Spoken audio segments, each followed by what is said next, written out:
Welcome back to EU Democracy Explained.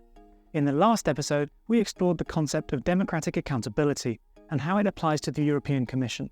And we discovered the institutional triangle, which is where EU legislation gets made. Now, in that triangle, there is a dual legitimacy, where European citizens' interests are represented via two avenues: the directly elected European Parliament on the one hand, and the institution we are going to talk about today, the Council of the European Union, on the other. The Council of the European Union is where citizens are represented via each of their national governments. We'll explore its makeup, its role and internal functioning, and we'll discover what its crucial role in the legislative process might mean in terms of defining what the EU actually is.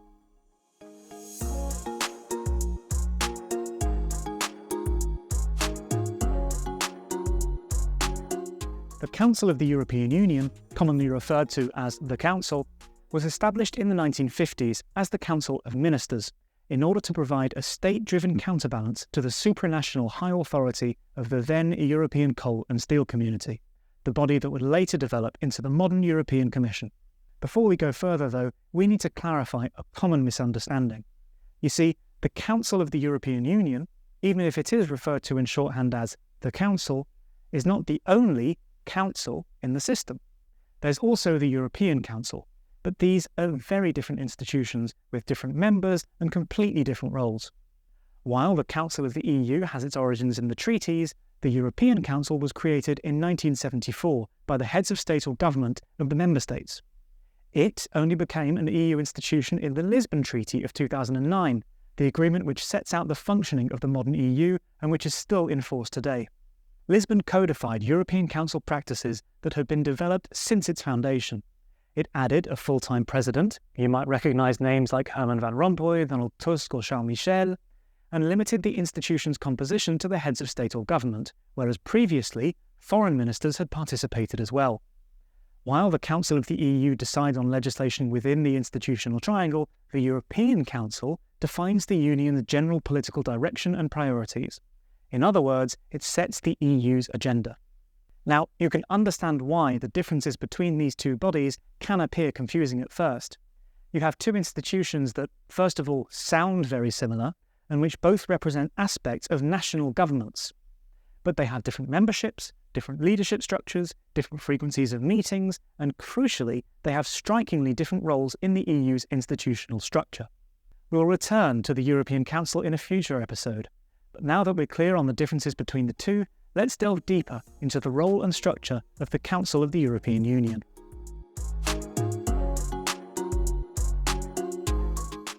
The Council, legally speaking, is one single entity, but it's divided into 10 different configurations, each focusing on a specific policy area, with the relevant national government ministers attending. These are General Affairs, Economic and Financial Affairs, Justice and Home Affairs, Employment, Social Policy, Health and Consumer Affairs, Competitiveness, Transport, Telecommunications and Energy, Agriculture and Fisheries, Environment, and Education, Youth, Culture and Sport. One important configuration is Foreign Affairs.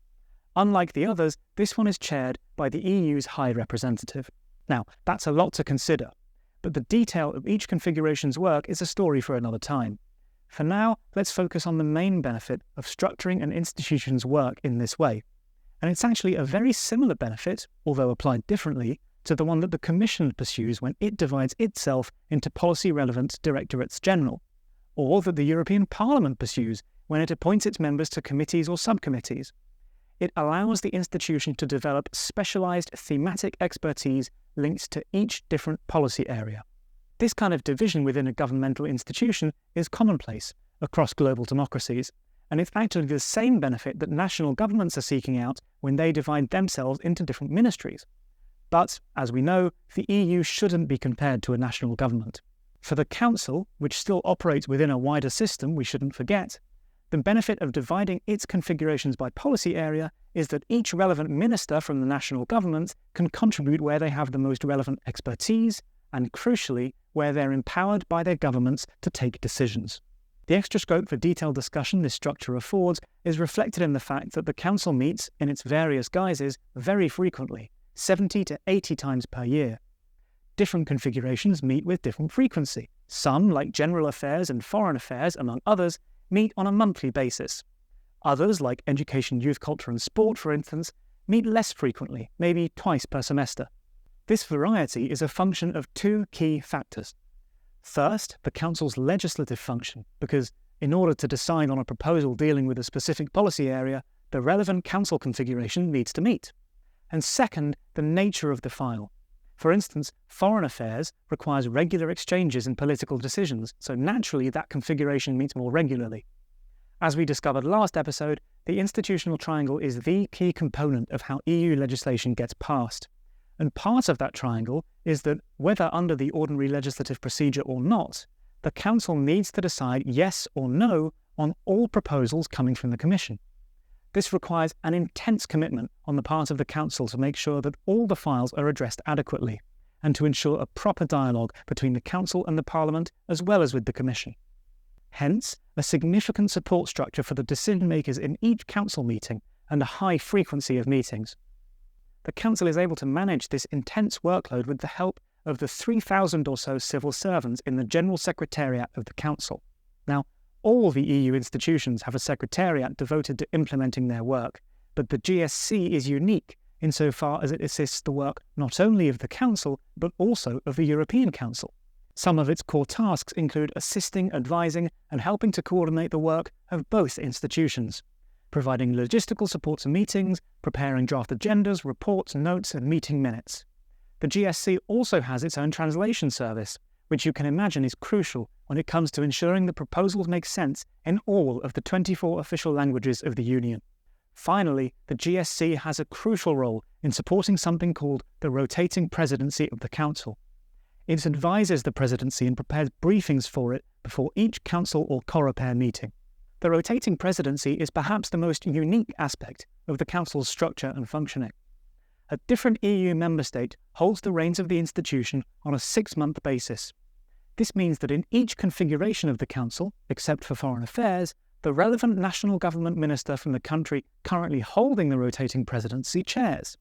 Each new presidency works in the so-called trio, with 2 other presidencies forming 18-month blocks, and the General Secretariat of the Council works very closely with national politicians and civil servants to ensure each presidency runs smoothly.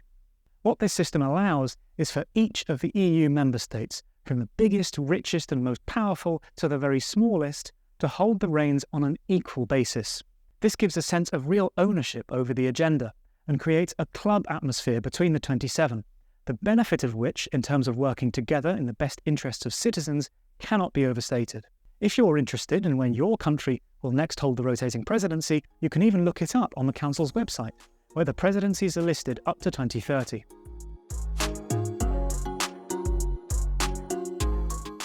To decide, the Council has 3 voting options on the table. The first is unanimity, where everyone must agree, but where there is an option to abstain. So you still have broad agreement, but a country abstaining from that motion isn't a formal veto. Unanimity applies to the most sensitive policy areas, where major national interests are at stake, and it's most important that everyone agrees. These are areas like the common foreign and security policy, European citizenship and EU membership, among others.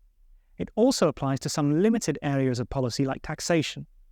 The second is qualified majority voting, where a decision can only be taken if 55% of the member states, representing 65% of the EU's population, agree. Now, this does mean that your government may not be in favour of the decision taken, but it does guarantee a so-called double majority of support, thus giving a solid foundation of legitimacy. Finally, the third possibility is for the Council to vote by a simple majority, but this is only ever used in cases of internal procedural decisions, or to request the Commission to undertake a study or submit a policy proposal. It's a complex mechanism for sure, but it gives ample opportunity for each country's voice to be heard. Some people have described the Council as being like a black hole, but once you look closer, you see that actually that's not the case. To ensure transparency, voting results are automatically made public, and ministers are able to add explanatory notes to give context to their decisions. The legislative documents that go to the Council are made publicly available, and when the Council discusses legislation, the session is live-streamed. This is no smoke-filled back room. Rather, each of the 27 governments currently in the EU get to decide on which legislation gets passed and which doesn't. If you remember the concept of vertical accountability that we discussed last episode, this is an example of precisely that, a transparency mechanism that allows you as a citizen to keep tabs on what your government is doing on your behalf. This representation of the national governments forms a key part of the EU's dual legitimacy and opens up a new question about the very nature of the EU as an entity.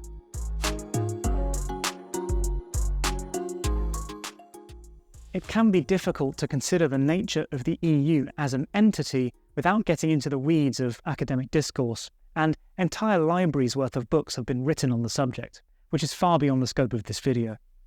In short, there are a number of different theories that you can use to analyse what the modern EU is, could become, or should strive towards. Some, who prefer to look at the EU institutions through a supranational lens, are in favour of building the EU towards a federal system. Others analyse the EU through the concept of intergovernmental cooperation, where the main emphasis is on the role of national governments as the drivers of EU integration via the Council. As we've discovered over the course of this series, these common refrains don't quite tell the full story. As we know, the EU is based on dual legitimacy, provided by the democratically elected national governments in the European Council and the Council, and by the directly elected European Parliament. Governments' interests and citizens' interests. You then bring in an independent European Commission acting in the interests of the EU as a whole and all of the other institutions that we discussed in the last episode. The way decisions get made in this system is defined by the competences granted to the European Union, which themselves are set out in detail in the treaties on which the EU's structure and functioning are based. Some competences are termed exclusive, meaning the EU alone is able to pass legislation. Some competences are shared, meaning both the EU and national governments are able to pass laws. These include employment and social affairs, among others. Meanwhile, some are referred to as supporting competences, where the EU can only support or complement the action of its member states. Mirroring this, the way the Council works also depends on which policy area is being discussed. So you could say that in some aspects the EU has more autonomy, although not quite fully in a federal way, and that in others it functions much more in an intergovernmental manner. In the end, active choices by EU member states are the key drivers of this integration process, whereby European countries deepen and widen their areas of integration or cooperation in political, economic and legal affairs, among others. The proposals may come from the Commission, which represents the interests of the EU as a whole, but they're decided on by the ministers in the Council, who represent the interests of the EU member states. And remember, the European Council, which, among other responsibilities, sets the agenda, is made up of the heads of state or government, and it functions mainly by consensus. So, you have a system where national leaders in the European Council set the agenda, and where proposals can't become law unless national ministers in the Council consent. The EU is a complex beast with elements of all the different schools of integration theory dotted about. It's important to remember that. It's far too simplistic to say the EU is only intergovernmental, or to artificially oppose any two schools of integration theory, intergovernmentalism versus federalism. As an entity, the EU embraces plenty of different approaches in order to find a compromise. And let's think back to the different voting systems we explored earlier. In the Council, where the emphasis is being put on finding compromise, working together, reaching agreement, you have an inbuilt structure that helps to make policy by agreeing together.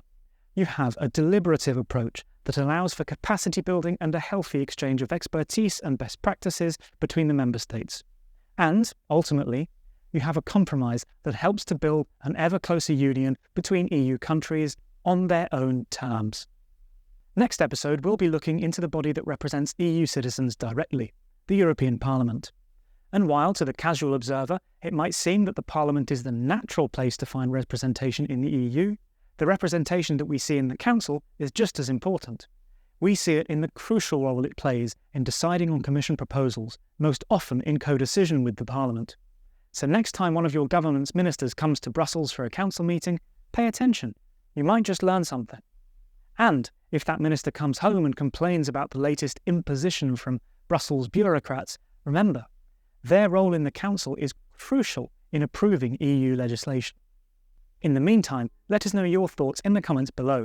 Did you know about the different council configurations and their role? Do you think its voting procedures ensure enough protection for countries that may not support new proposals? And what about the bigger question on the fundamental nature of the European Union?